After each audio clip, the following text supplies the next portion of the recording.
Valla biz bəhanə gətirmirik. Yəni Qarabağın play-off mərhələsindəki məğlubiyyətinə nə bəhanə gətirə bilərik ki? Play-off mərhələsində vəsiqə qazanması belə tarix uğurdur. Kim istəməz ki, burada da daha yaxşı nəticə olsun.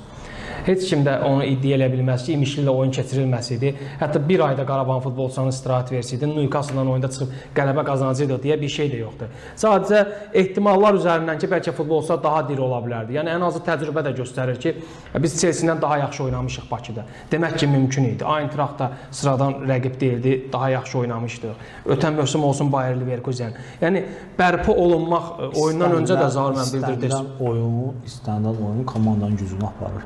Elə oyun var, sən oyunu, misal üçün Qarabağı götür, Azərbaycan çempionatında elə oyun ola bilər ki, 60%-lə oyunu qələbə qazanır. Elə oyun ola bilər 70% güc sərf eləməklə. Misal üçün, son oyunlar həddindən artıq çox güc sərf olundu. Həm oyun rahat keçmədi. Komandalar da Qarabağa qarşı daha aqressiv hazırlaşır. Şu normaldır, elə də olmalıdır, biz buna bir söz demirik. Bir də meydan amili və vaxt amili həddindən artıq böyük belə deyə səbəblərdir. Meydan və vaxt amili.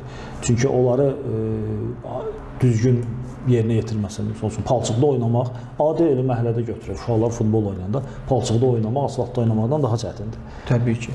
Daha çox belə deyək, zədəyə meyilli olursan, gücün daha çox gedir və əlbəttə ki, dincəlmə məsələsi. İnsanlar indi futbol, bəli, bütün üstü bağlı meydançalarımızda həvəskar oyunlar olur.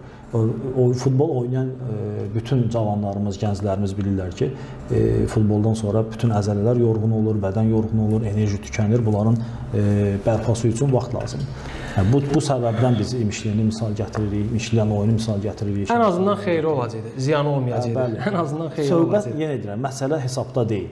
Məsələ Qarabağın daha diri olması, daha belə daha fiziki güclü olmasında.